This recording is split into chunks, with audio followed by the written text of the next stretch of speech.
So I'm starting to put some calls out, everybody, to friends of mine to come on as guests so I can get kind of a little lineup. And that way we can announce it as we go. Of course, the guest can't actually be here, but we'll be having them here. They'll be well-known people, and so you can, we'll have a picture of them up, and then you'll ask questions, and we'll pick the questions and ask them, and it'll be really fun. I think that's going to be great. Okay, you are back. So glad. Me too. I'm, of course, glad to be anywhere these days, especially here with you. So the room is getting full again, and what were we talking about? I think we're talking about anything, or just this is the show about nothing, like Seinfeld. We just don't even know what we're going to talk about before we get on. Exactly. Homeland.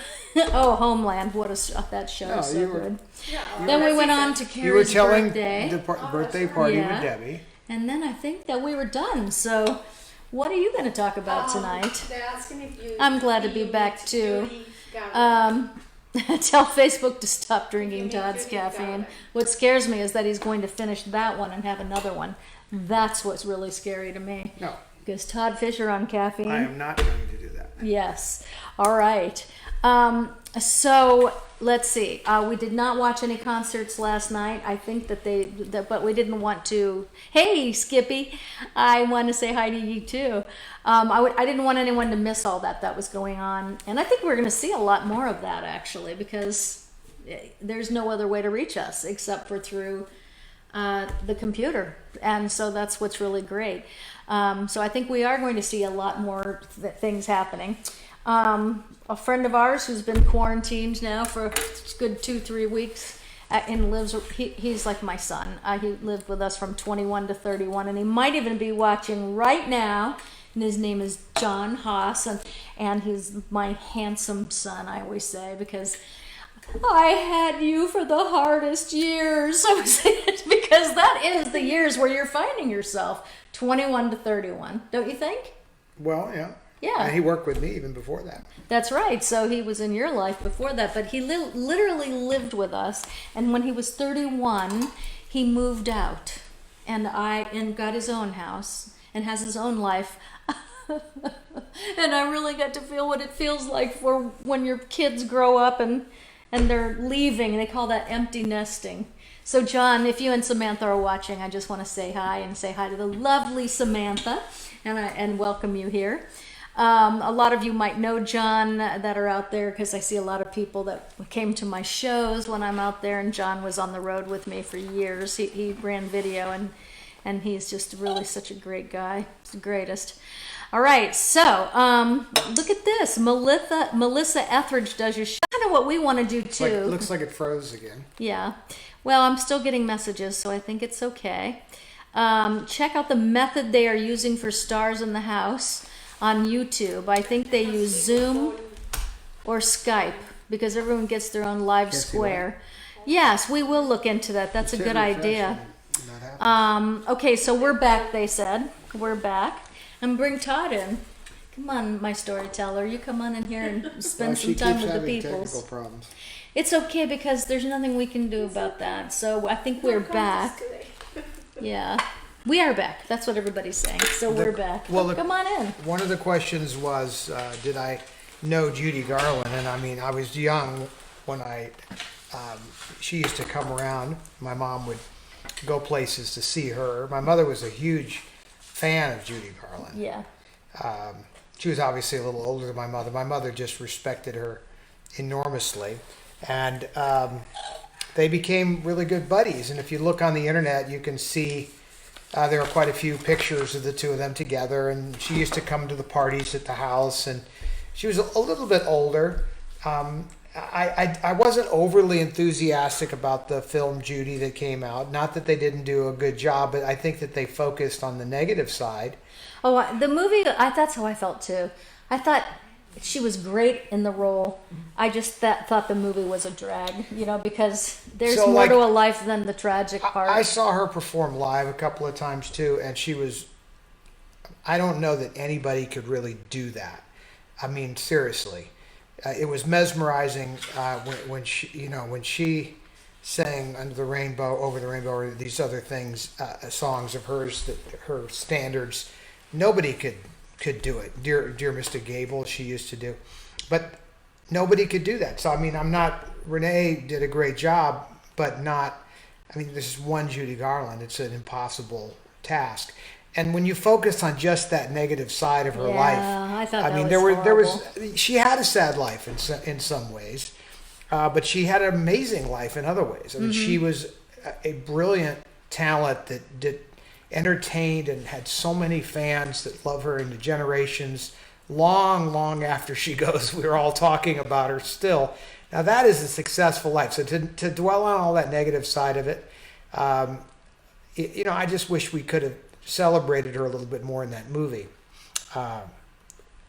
instead of just focusing on alcohol and drugs and this and that.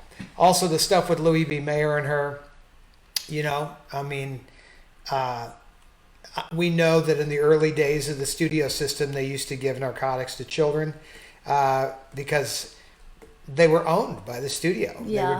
They were just assets like cameras or lights or sets or anything else. And so they wanted you to work, and drugs in those days were not looked at as what are these long-term side effects.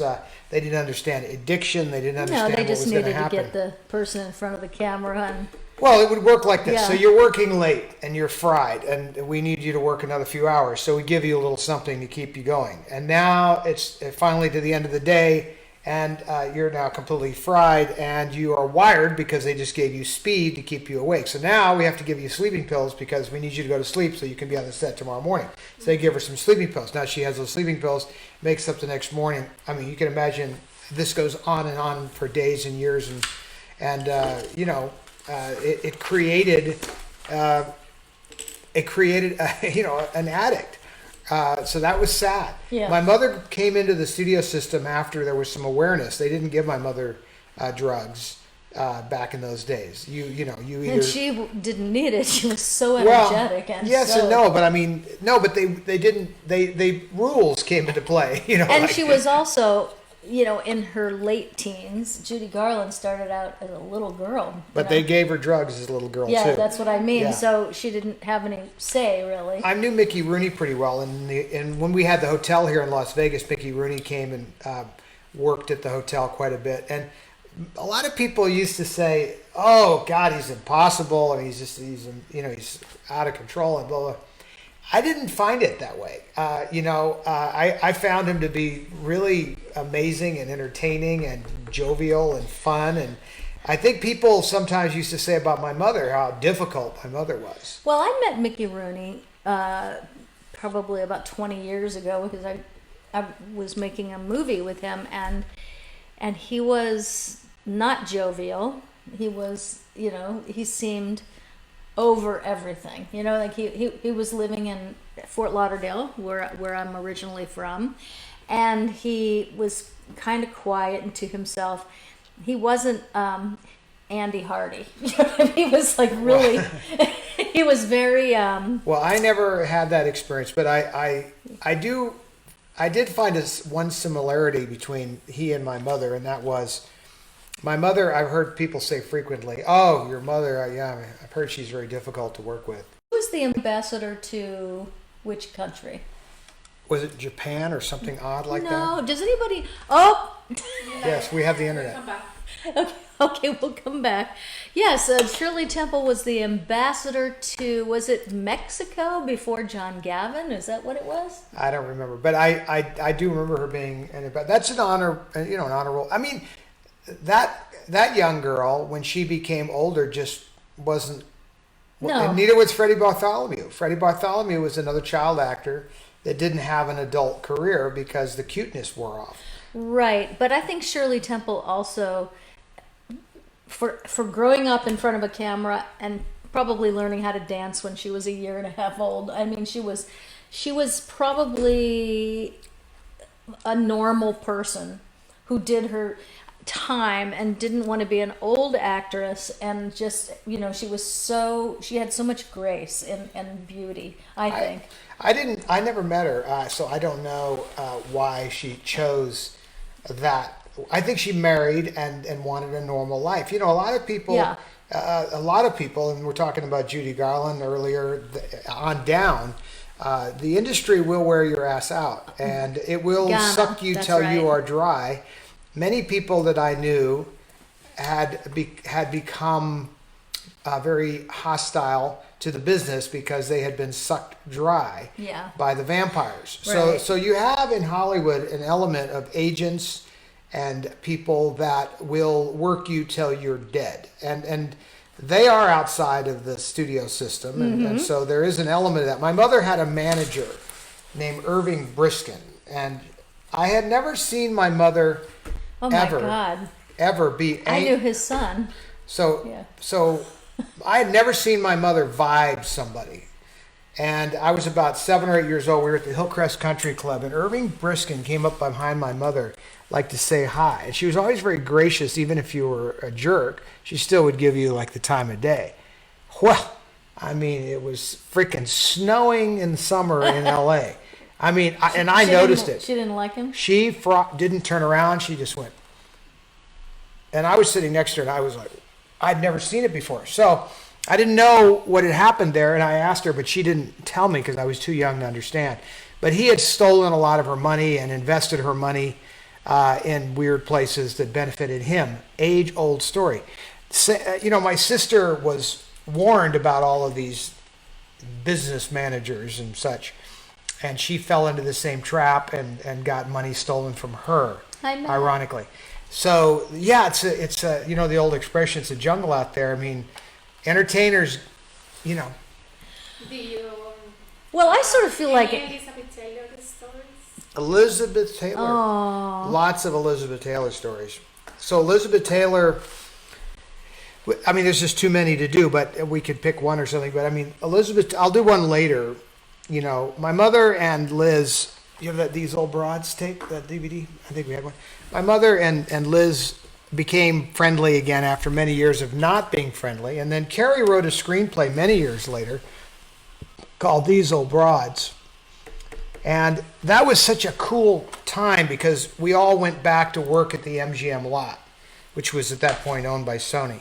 But it was still the original soundstage lot, no back lots. They had built condos on all the great sets that we talked about the other day. But Liz and Shirley and my mom have been friends forever. They always were. My mother helped Shirley with her first Vegas act. None of us really knew Joan Collins. Carrie recruited her for this thing. But Liz was what Carrie was really after because she wanted to write this. She had it in her mind to write the forgiveness scene between Debbie and Liz. So in this movie, These Old Broads, Liz apologizes to my mother for stealing Freddie. Oh, gosh. And Carrie masterfully hid that name so none of us would know that she was talking about Eddie. And I'm not going to blow it by explaining the whole thing to you, but it is so brilliant when she talks about how she took Freddie off her hands. And what's brilliant about it is it's, of course, written in hindsight, but it's Carrie-isms to the max. But here's the best part. As much as that was for a movie, it really happened. They did forgive each other. They loved each other in the end. Liz used to come over to the house to parties and Carrie's house and hold court with my mom. I mean, it was two, Hollywood royalty queens sitting there telling their tales to anybody and everybody that, of course, would line up to listen. And it was remarkable. And my personal relationship with her, I mean, she was, at one point, she was my half mom. What do you call her? Stepmom. And I do have a telegram that I could share with you guys sometime that's really rudely written from Eddie and Liz to my mom, a snarky. Is that the one? That's not the one on the wall, is No, it? it's a different one. It's a snarky telegram for my 1-year-old birthday. And it's written, it's so snarky, that they're just digging in on her a little bit there, like wish you were here kind of deal. But all that passed, and they became, good buddies. And Liz loved to talk about Mike Todd, who I was named after. And Mike Todd was the love of her life, contrary to my dad's belief that it was him. He was down on the pole there a little bit. I think we'd call him the rebound. Is that what Eddie is? Yeah, that would be a rebound. He's the rebound champion. And he was, as Carrie used to point out, he was there when this catastrophe hit, when Liz lost Mike Todd in the plane crash. My father rushed to Liz's side to console her, gradually moving around to her front. And that's a Carrie line, of course, and it's very clever and very true, because he felt that was his honorable duty to console her in that fashion. And it led to them, of course, the divorce and scandal and big deal. But Liz loved talking about Mike Todd, and I'll tell you Mike Todd's story sometime. He was awesome. Look him up sometime. Hi, Produced Christine. Around the World in 80 Days. Was involved in Cinerama. Started Todd A.O. I don't think I have a Todd A.O. hat on good. today, but anyway.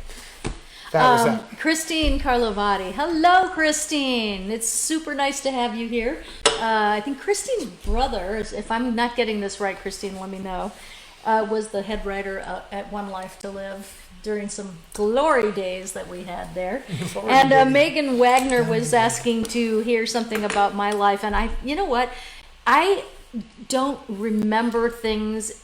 I have an incredible memory. I don't let her talk about anything unless I was involved. Yeah, so that's it has to be just from fish forward. This is, what is that? Fish, like AD, so fish D. Yeah.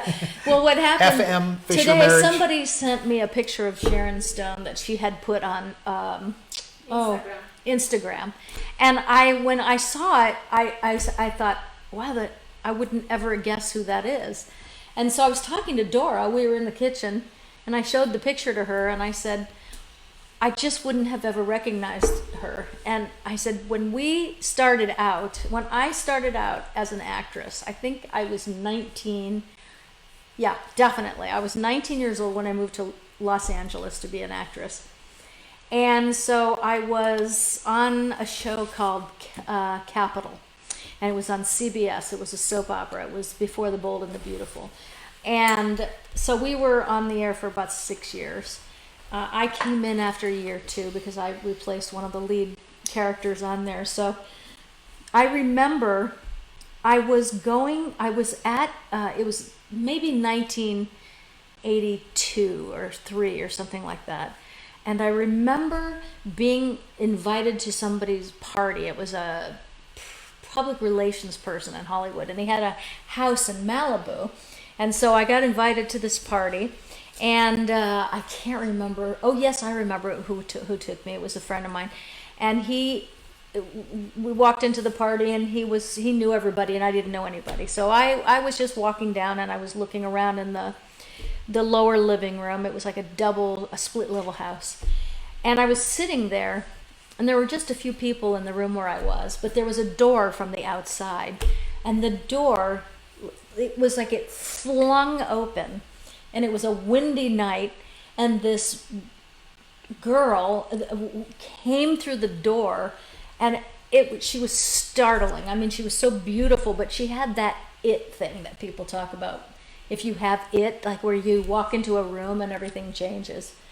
And she walked into the room, this girl, and the Joni Mitchell song. It took my breath away. I mean, because I didn't know what I was looking at. I didn't know what I was feeling. Was it because she was so beautiful, or because she just commanded this moment? It was the most amazing thing. So she was with her brother, and I was often with my brother, but not that night. And so when she got in there, I was just mesmerized by this energy that blew through the door. And then some people started coming and say hi. And she walked over to me and introduced herself, and her name was Sharon Stone. Well, this is before she was famous. And I never forgot her name because I thought, what a great name, Sharon Stone, right? And she was with her brother. And is that her real name? I think it is, yeah, because her brother's last name was Stone. And so I remember someone asking her, because her career was just kind of gearing up, and someone was saying something, and I think she had a glass of wine or two in her because she was very funny and very loose, and very, very a great personality. And she said, I'm not worried about anything because I know my career isn't going to begin until 30. I already know that, so I'm just relaxed about it all. And she was about 29 at the time, and then the next year she made her first big movie, which was Indecent Exposure, and also she made the Arnold Schwarzenegger film. And I just remember thinking, I knew it. She just had that special something. So when I saw the picture that she posted on Instagram, I thought it was very brave of her to put it up because it wasn't a flattering picture, and none of us want, to be put out there in an unflattering light. But she put it out. So she's obviously still, very bold. But you talk about people that I've said that she can be difficult, to work with. I've never worked with her, so I don't know. All I can tell you is I knew the second I saw that girl, she was going to be an absolute superstar. And she was in less than a year. So I never forgot that moment. And when I was looking at that picture today, I was thinking how many of those moments I shared with people that were just starting out at the same time I was, like Michelle Pfeiffer, who was dating my roommate, who was Governor Dukakis' son, John, who became, we were all just kids, and we all lived, in starting out. And she was a checkout girl at Vaughn's grocery store. She was Michelle Pfeiffer. She got her first speaking line on Fantasy Island, and she came over to our apartment and said, I got a part. I mean, and you just think, I just remember these moments so well, and then to see how famous that people became just because they were willing to put the work in, and she became such a good actress. So it's really cool. I when I'm looking back now as I write my book and I start to remember all the people that I started out with and how they did it, how they, what is it about one person is on the same par as another, and one person succeeds and the other one just falls short of the dream. And why is that? You ever thought about that? It's like, why is that? Well, some of it has to do with the person's because they absolutely believe is one thing. Yeah, I mean, there's an individual's tenacity, and see, my mother didn't care. She didn't even really want Megan. it. So, I don't know. Sometimes it's luck. I mean, Carrie didn't need it. Mm-hmm. She walked into a room where George Lucas looked at her and thought, there it is. There's the little space princess. Right. So that was luck. Christine, say hi to Ron for me too. It's luck and who you know. You know what? It really isn't about who you know as much as it is about so many other things, because I didn't know anybody. My aspirations were never to be a movie star. Never. I didn't even really want to be famous. It wasn't about that. I just wanted to act. And so I wanted to be on a soap opera because I wanted to be on a story that would never end. And I wanted to be home and try to have somewhat of a normal life. That my highest aspiration was to be on soaps pretty much my entire career. And I did do nighttime shows too on my vacation time, but I loved what I did, and I did what I imagined, but I knew nobody. So I think there's a tenacity that we get, no matter what job or what career you're in. There's a tenacity that you have where there's just a belief in yourself, not in an ego way, but in a way that is, because there's two kinds of ego that we have. We have the good one and the bad one. The good one says, someone's got to get it. Why not me? I'm going to do my best. I believe I can do this. I think I'm going to be really good at this. I believe in myself. And that's a good ego, because you're not the bad ego. Let me just explain that in my mind anyway, in my way of thinking. The bad ego is the one that says, I'm better than everybody else. Nobody's as good as I am. I mean, you meet people like that and you're like, ugh, right? But ego's important in the good sense. So if bad ego becomes arrogance, and nobody wants to be around that. But I do think people make it. One will make it more than another because of their dogged determination inside themselves. It's a fire. And so Well, they see themselves there. You and they did find take it. You themselves did there. take advantage of everybody you did meet. So everybody that was put in your path, you were pretty good at following up with those people. I always find I knew a lot of people in the business that had famous parents, and many doors could be opened for these people. As a minute ago, somebody just said it's who you know. Okay, so they knew all these people, and the door goes flying Oh, wide Brad. open. They step inside the door, but they have no talent. So the door slams on their ass as they're ushered out. And so it didn't matter that they were the child of or that they knew somebody, because they didn't have what it took to make it happen. So there's a mixture of things here, and it isn't always who you know. Yeah, and it is about having that fire in yourself, Seth, because I'm seeing you say that, Seth Robichaux. If you have fire and believe in yourself, you can do absolutely anything. You know, really, it is about believing in oneself, and we learn that too. Isn't that all learned behavior? We learn it or we don't. If there wasn't somebody to tell you, huh? And no giving up. No, there is no giving up. I mean, when I was ready to stop acting, because it was 39 years, I didn't feel like I had anything more, that I had no unmet dreams as an actor. I had 39 amazing years, and you know, I wanted to do something else, and I had always been interested in Being the mother of dragons. being the mother of dragons, for That was her example, like the next dragon thing. I opened the show with. But you know, being a live performer, as a hypnotist, as a mentalist, I get every bit as much joy out of walking out on that stage and having a live audience, which I only had, you know, when I performed stage shows while I was on the soaps on Broadway or whatnot. But I love that immediacy, and so I do over 100 shows a year, and that's, I'm a people person, so I really love that one-on-one, you know, that I get with a live audience and meeting people after the show, and just opening people's minds to, you know, just how powerful this is. It's amazing. So yes, I do believe, if you believe in yourself and are willing to do the work, you absolutely can do anything, like Seth said. I'm asking about the lamp behind. The lamp, you want to see my lamp? I tried to get another one today, but they didn't have any more. They're sold out. This lamp, let me see if I can show this to you. Okay. If you can see it, there you go. Carrie would have absolutely loved it. Yeah. Well, it's more Because amazing. there's glitter in it.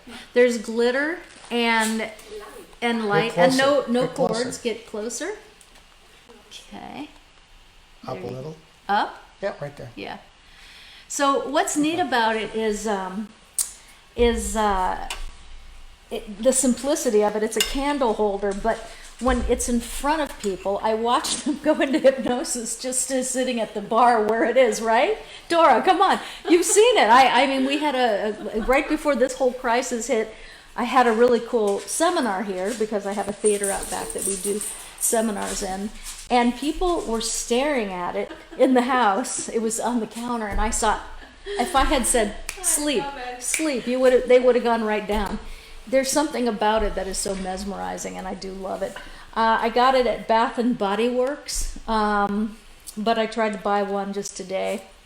Of course, the stores are all closed right now, but I went online and they didn't have it, because I thought I'd like to have one for every room. Let's see.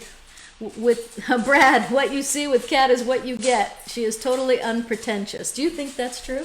Yes, I do. Yeah, well, Brad, I got to meet you when you came out to see me after a show, and it was a couple of times, and it's great always when people do that, and I get to meet you and Wait, become where? friends with you.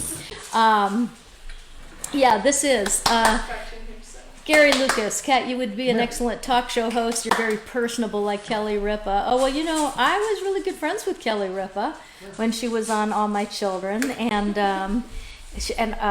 I think she seamlessly moved into that job.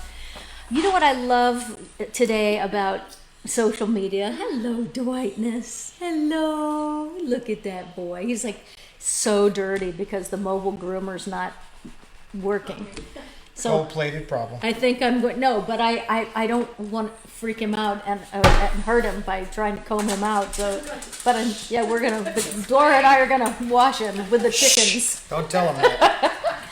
Anyway, It's out. so I love meeting people, and I'm looking forward to getting back to work so I can, see people and meet people. That's going to be fun. Somebody asked, did I ever make amends with Eddie? Well, I never really needed to make amends because I never really disliked him or was angry with him. I was too young to know what had happened.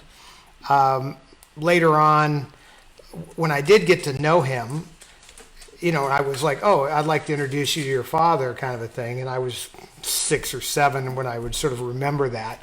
And he was very charming and fun. And, he would take us out shopping. We'd buy like 20 G.I. Joes and all the accessories. G.I. Joe with a Well, there were no lifelike hair and a kung fu grip. No, there Did were you no get that one? pre kung fu grip. There was no such thing. Oh, These were okay. World War II GI Joes. I had one. Well, that was later. No, there was no I didn't kung want a fu Barbie, anything. I wanted a G.I. Joe with lifelike hair and a kung fu grip. That's just me. You want to play with the men? That's right. One time he invited my friend and I up to the house, and he decided to put bubble bath in the swimming pool, and the entire pool turned into like a giant, huge bubble Oh, that's thing. so bad for the pool. No, it ruined the filter and everything, but it didn't matter. Anyway, so we didn't really have to make amends. One time I was on Sally Jesse Raphael's talk show, and she got up in my face and she said, if you had to look in your father's eyes right now, and tell him how you feel, what would you say? And I was like, nothing. I don't really have any strong feelings. In fact, when he died, I as much as I loved him in certain ways, I didn't have a big emotional response when he exited the earth because we were friends, not father and son.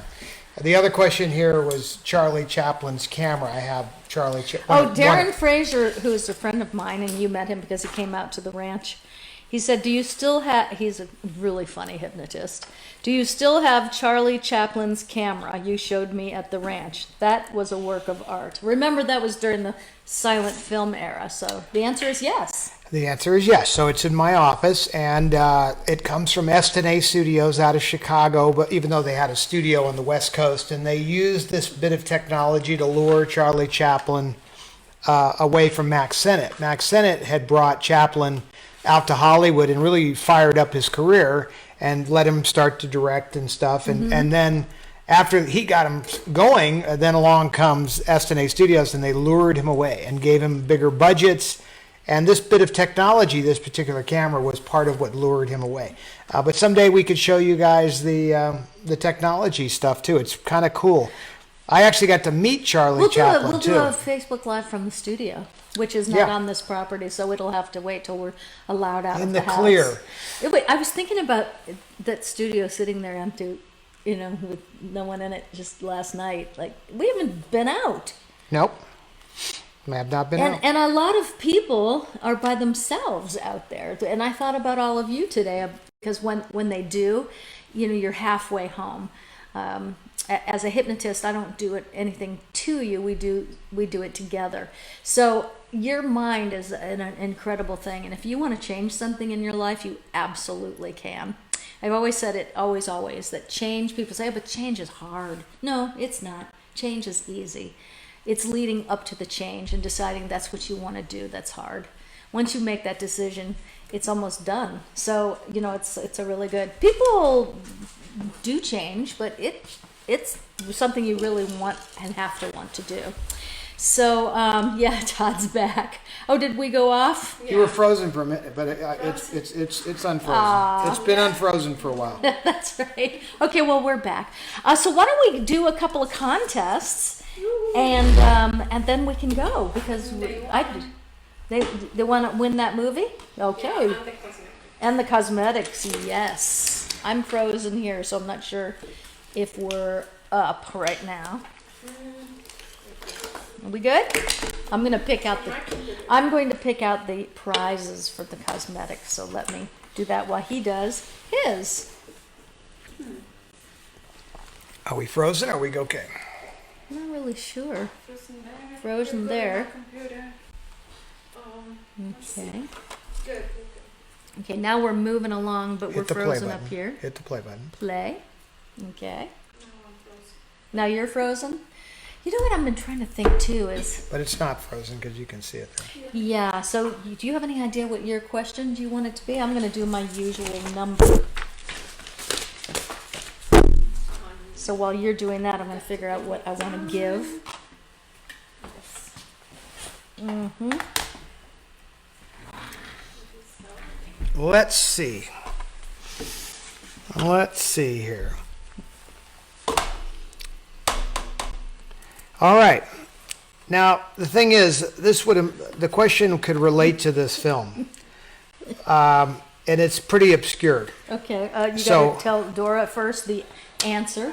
So, Or she says answer. My answer? My Oh, answer. I don't know. No, your English is, it's really good. I'm just playing with you. let's see if you guys know who had a small cameo role in this film. These old broads. Ooh, I don't even know that. Let's see. Yes, I do. Yes, I do know that. Yes, I do know Who that. had a small cameo role? I'll take you one step further. It was Madia. What? Was it you? It was me. Madia got it. It was me. My sister. Madia, you are unbelievable. Did you study everything? I mean, you know what I used to, that you're a fountain of useless information, But is- except she's winning things But with did it, she which really is want? Did she awesome. really want I that? said a lot of That? stuff with her. Did she really Madia- want the DVD, or does Did she already you- have 9 copies from before? You know, I don't know. Madia, you know, if you have that Let me CD, know. yeah, let us know. So the story on this goes, Carrie says, well, would you play a cameo part in this film? And I said, yeah, sure. What do you want me to play? She goes, well, I'm not sure yet, but I'll let you know. I said, fine. So I didn't really think much of it. I showed up to the set because I knew it was going to be easy. So I show up to the set. I get there, and I look on the dressing room trailer out on the lot, and it says Timothy. And then my name is there. And so I go into my trailer, and there's a couple of pages there of the scenes that I'm going to be in. And it turns out that I have to play a gay guy at a club, leading a bunch of other gay guys to swoon around Shirley and my mom and everybody as they drive up. So, you know, I'm not exactly a master actor. So I went to a buddy of mine and I said, how should I play this? Because I'm not exactly identifying with this role. And he said, play it straight. So I played it straight, and everybody thought I did a brilliant job of playing a gay guy. There you have it. Anything wrong with that? No, not at all. I'm just saying I led a pack. No, the point being that if you try to overplay that, then it can look wrong. It's like Whereas- playing a drunk scene. Really hard right. to do So, it right. yes, because if you overplay that, you look like a fool. In old Hollywood, they used So to do that. Madia, let us know. Well, didn't she tell you if she wanted that or yeah. not? Let me see. Okay, now for the makeup, I'm going to play the number game with you in a moment. But here's what you're going to get. Okay, so this is one of my favorite things ever that we have at catcosmetics.com. And it is something I wear on my face over makeup, under makeup, with no makeup. Because, let's see if you can see, can you see this? All right, I can't see if you can see it because I'm a little bit behind you. So you see I just put a tiny bit on my hand. This is called Candle Glow. And let me just rub it a little bit. But look what it does to your skin. Can you see that? It just makes your skin look absolutely incredible. I have several products that do this, but this is one of my very favorites. Nothing I make has glittery stuff. It's very, there it is. It's very shimmery in a real natural way. Sometimes when I go to Sephora or Ulta and I'm playing around, I think, I put it on and it looks like fish scales if it's a highlighter. This is absolutely gorgeous. It's called Candle Glow. Okay, so that's what I'm going to be giving away with mine. You will get Candle Glow, and it is a little shimmer cream. It is just amazing. Okay, here we go. So mine is, of course, a number. I'm going to throw that number to you in a moment. Remember, I'm a mentalist and I read thoughts. But this time I want you to read my thoughts. So I'm going to, in a moment, throw you a number and I'll give you a little clue about it. It is a number between, you're on it, right?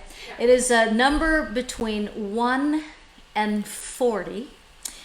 And it's two numbers, two digits between 1 and 40. I'm throwing it to you right now, okay? So let's do it that way. Okay.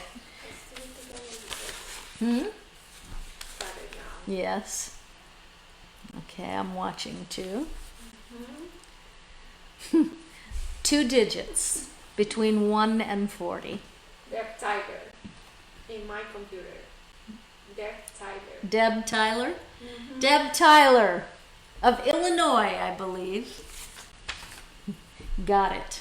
Excellent. That's pretty good. You had a 1 in 40 chance and you got it. So congratulations. It was Deb Tyler. In fact, you are the winner of Candle Glow. So your face is going to look absolutely astonishing. That's one of my favorite things. I also have, I'm doing like shimmer night. You know what I'm gonna, the rich lip gloss. That is the best. I mean, the best. Let me just show you what that looks like. That's gonna be the next prize. If you can see that. It's a really pretty coral pink and it has shimmer, so it lights your face up from underneath it. When we were doing The City, the soap opera, when I was doing The City with Morgan Fairchild, she introduced us to a really fantastic way of lighting because it was a breakthrough show where we used 5 cameras at once and it was shot more like a film. We had jibs and everything. And she brought in the beautiful, Chinese lantern. the Chinese lantern. It was like on a stick. Oh my gosh, we all looked so great, and she's the one that taught me everything Now you know about that lighting. actually was. Well, I'm not saying she invented it. She just knew the value. No, of it goes all the way back to like Wong and all the other great TPs. They Right. figured that out a long time ago. All But right. she was paying attention. Okay, so let's see. What do I want to do for that? Because who wouldn't want rich lip gloss, right? Look at all my beautiful, loving people saying congratulations to the winners. I love my friends. You guys are Somebody so thoughtful. Oh, so Won that DVD. yeah. Do you have it? Did Maria say if she has it? She said she No, wants she it. wants it. Oh, she wants it. Sweet. Okay, here we go. How the heck did she know that it was me in that cameo part if she hasn't seen it? Or did she see it? You might have. Did you write about it in your book? I don't Because think she so. might have read your Maybe, book. I don't know. Yeah. So I don't know. Tell us, Maria, how the heck did you know the answer to that? Because I don't even know the answer to that. Okay. All right. So let's see here. I'm going to do another number. Here we go. Let me just put my cute husband on the air while I go show Dora what it is. Okay. So let me do this. Well, Take over, baby. but I don't have time to get into any major stories. Yeah, I'm going to be a minute. Oh, she's going to be a minute, she says. Yeah. She's going to be a minute. How about the So I will tell you a story. Well, we were talking about Charlie Chaplin's camera a moment ago. So when I was a young man, my mother said to me, I'm going to the Academy Awards. Would you and Carrie like to go? I don't remember if Carrie actually went or not, but I went with her, and I was about 14 years old, and I took my camera with me, and we went to the Academy Awards. She was going to be a presenter. So when we go backstage, there's an old man in a wheelchair with an assistant standing next to him. My mother says, would you like to meet Charlie Chaplin? And I was like, wow, really? Because he wasn't even in the country. He came back to get this honorary Oscar. So I actually took some pictures of that with my camera, and I got to meet him. And then my mother was part of the group that presented an honorary Academy Award to Charlie Chaplin after being washed out of all awards forever. No one ever honored him till that moment. And it was a very redeeming moment for the Academy when they honored Charlie Chaplin. Duh. But my mother was so cool because she, in our lives, used to take Carrie and I around and introduce us to people that we would have never otherwise got a chance to meet. A really unusual person we got to meet one time, we were in Paris. And I was 11, and Carrie was with me, and she was 12. And we walked into the lobby of our hotel, and my mother said, "Do you know who that is over there, sitting down in the lobby?" There was an older man and his wife sitting in the lobby.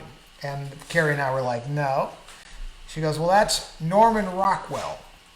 Would you like to meet Norman Rockwell?" Now, Carrie and I grew up on the Saturday Evening Post and all of his amazing realism art that he did. And so we were able to go down, and she sat down with him, and he was enamored with her, and we were enamored with him, and he told stories. And we got to meet Norman Rockwell. And he was pretty old even at that time. But if it wasn't for my mother, having the chutzpah, to walk up on people. And she truly appreciated people in all forms of art and culture and job forms, and loved to take Carrie and I to meet interesting people. And that's the end of my 2 stories stalling while Kat has been working on numbers over here. No, not just numbers. I have a One Life to Live trivia question. Okay. I was trying to think back over the years of some of the crazy things that my character did, and I've got it right here. Okay, so for the Rich lip gloss, which is a gorgeous coral pink and shimmer. The question to you is, take a nice long gander at that screen. Here we go. So at one point, Lindsay and Nora, who was my one of my favorite people ever that I got to work with at One Life to Live. At one point in the storyline, I was chasing her around the house because I was trying to give her something. So I was chasing her around and I was trying to give her something. It was, what was I trying to, because I wanted her to do something, so I had to give her something to make that happen. What was it that I was trying to give her in that scene? What was I trying to do? Okay, let's see. This is a not that hard if you were a One Life to Live fan. Yes, I talked to Hillary once in a great while, but she lives in the Keys. It's so far away. Yes, that's true. But what kind of injection was it?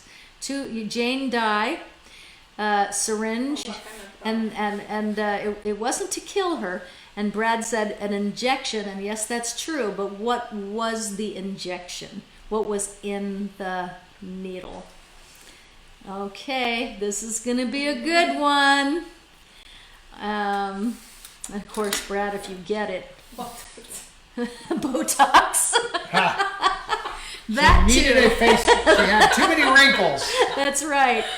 Oh, Nikki Grandchamp. Okay, so did you ever watch Knight Rider? Let me know by saying yes or no at the bottom. Oh, God, that's funny. Liz Cochran. It's so close. It is so close. Beth Hughes, very close. I don't know. Oh, Beth Hughes. You know what? I think that yes. All right.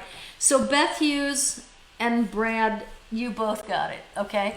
So Beth Hughes says memory drug, and Brad said so she would lose her memory. So I'm going to give it to both of you, and Brad, what I'm going to do is see what you want, because I don't think this is it. You know what I think? But Beth Hughes, you have won a rich lip gloss. But does he have a girlfriend, or you could give him the No. neutral? I think that, Actually, do you have the lip stuff that I have in my golf bag? That stuff's I great. don't. Oh. Okay, so Brad, let us know. We have Debbie programs and CDs. So you just let me know what it is you'd like. Good going.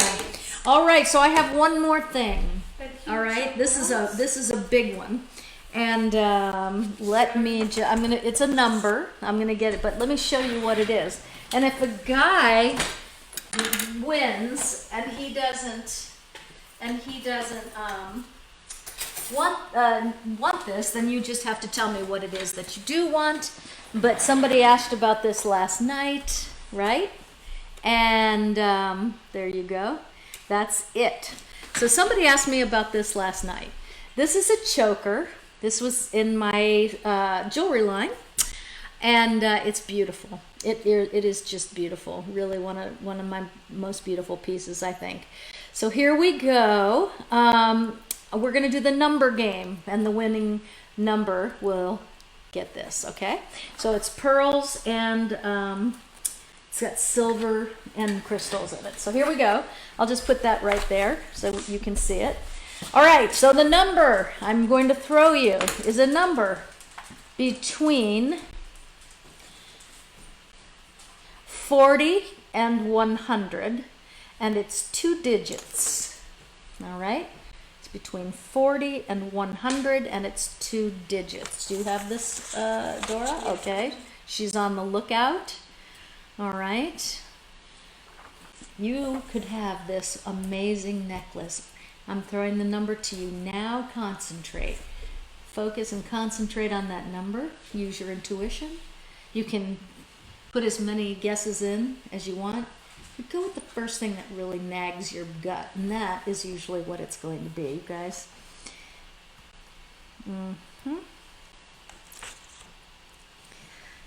Yep. Yep, we haven't gotten there yet. Jean Super. Jean Supa. You know what? Jean she's good at the numbers, right? I mean, it's a lot of you are good at the numbers, but there you go. Jean Supa, you have won. You need to, you have won the choker. What you need to do is, I don't have your current address, so go ahead and PM me that. Yes, she is in Las Vegas, but I don't know her address, so go ahead and send that, and we'd be happy for you to have it. Okay, so yes, we're gonna PM me that address, Jean, the dancing machine. Okay, I just want to say goodnight to everybody because we're going to go. And I'm going to cook dinner for. I already cooked it. You cooked it. Oh, that's right. Woohoo. Oh, I don't have to cook tonight. Oh, the old man made some dinner tonight. I'm really happy about that. Well, I had help. Yeah.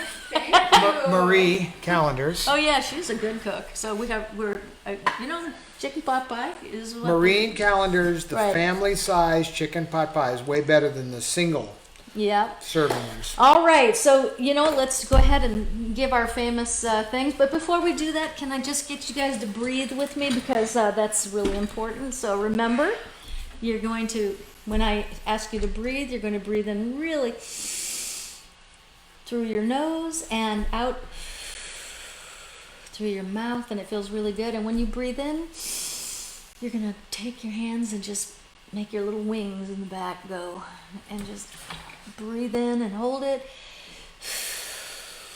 and breathe out. Remember how we are this all day. We're like this. So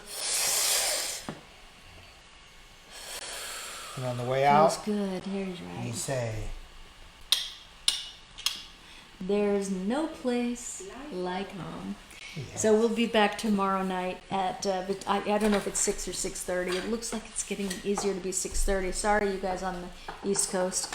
And just know that you are loved. We're so happy to be able to spend this time with you. You have no idea how much it means to me and Todd. It's really great. So bear with me while I put together some really exciting shows for next week, and we'll see you tomorrow Well, don't night. forget, don't remind them, April 1st is in Oh, Debbie's April house. 1st is Debbie's Reynolds' birthday party. We we're could gonna have. we So it'll could be start fun. with the Christmas tree in the house tomorrow if that's what you want to do as a special. Yeah, I think that would be good. So make an announcement. Oh, so we're gonna. Well, I think that. What do you think we should do?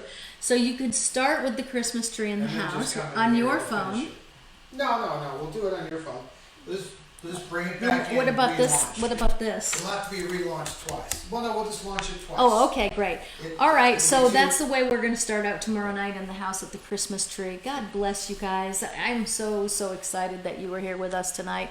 In fact, let me just give you a little applause. That's right. Have a good one. See you tomorrow, and get some really beautiful rest tonight. You deserve it.